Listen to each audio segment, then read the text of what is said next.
Hello， 咁多位大家好，我係國人。Hello， 歡迎嚟到飛花山.com。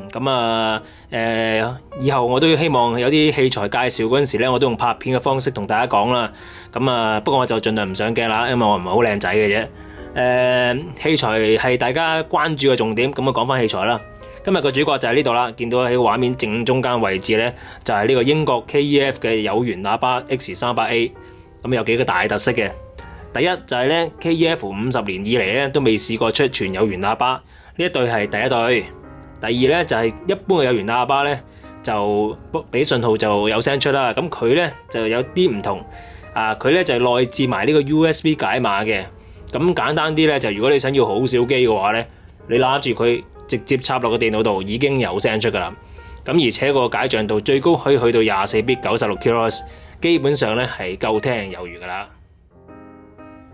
OK， 咁呢一對喇叭咧，除咗可以駁電腦當佢係 USB 解碼，直接駁埋喇叭之外咧，佢仲有另外有一個輸入嘅，就係呢個模擬立體聲 3.5mm mini jack 嘅輸入啦。呢個稱呼非常之專業啊！實在係乜嘢嚟嘅咧？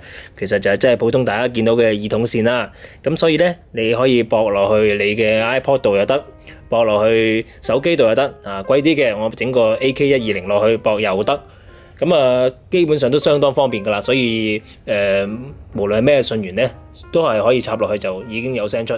另外咧，鏡頭一轉就嚟到囉柚嘅部分啦。呢對喇叭實在都係相當之易玩嘅，我都冇乜嘢特別嘅心得要同大家分享噶啦。唯獨是咧就係後面呢個窿。前面大家都見到啦，係一個 Uniq 嘅同軸單元啦。低音份量咧就係夠嘅。點解夠咧？就係因為有呢個低音反射窿啦。只要呢個低音反射窿俾個空間有一個呼吸嘅作用嘅話咧，咁個低頻份量咧係相當之足夠嘅。但係問題就係而家唔係話佢唔夠，係驚佢多得滯。咁所以咧，如果萬一多得滯嘅話咧，咁點搞咧？呢度有幾個方法可以將個低音份量調節嘅，包括有個掣。個掣咧就喺下邊嘅，分別咧就係俾你撥呢個desk 同埋呢個 stand。好似我而家咁樣試嘅話咧，當係普通喇叭咁試咧，就用 stand。如果擺喺個台上面或者牆角嘅話咧，咁用 desk。如果你發覺唔係喎，啲音真係可能多咗少少，或者有啲 booming 喎，環境有 booming喎，咁點算咧？咁當然啦，最簡單嘅方法就係廠方係提供咗一個、兩個。呢度有兩個海綿係連埋個 packing 一齊運埋過嚟噶啦。如果你發覺咧份量太多或者有波明嘅話咧，咁你就可以擺呢一個落去，塞落去。咁咧個低音份量即刻就已經減少咗好多噶啦。但係若然你話唔係喎，都仲係好多喎，咁點啊？用埋呢嚿啦，將佢塞晒落去先。好。得啦，冇塞落去啊！咁樣塞晒，即刻咧啲低音咧就減少咗好多，輕磅咗好多啦。如果對於一啲困牆角聽啊，或者困台角聽啊，好容易受駐波困擾嘅環境嚟講咧，呢兩嚿海綿咧就非常之啱使啦。差啲唔記得咗添，呢個喇叭仲有一個好好嘅功能㗎，就係識得自己開關啦。喺冇信號嘅5分鐘之後咧，佢就會自己進入 standby mode。有信號咧，佢就會即刻開機㗎啦。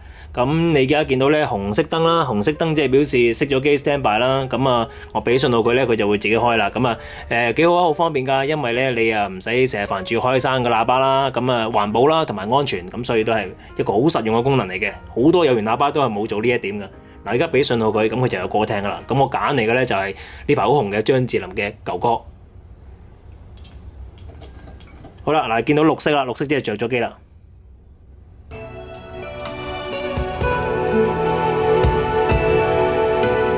看你那種笑容，像沒什麼值得擔憂，有你的時候。張智霖嘅國語歌唔係好啱聽。你見到啦，有信號大概2秒鐘都識開機，相當之快啦，嗰啲反應唔錯㗎呢一個功能。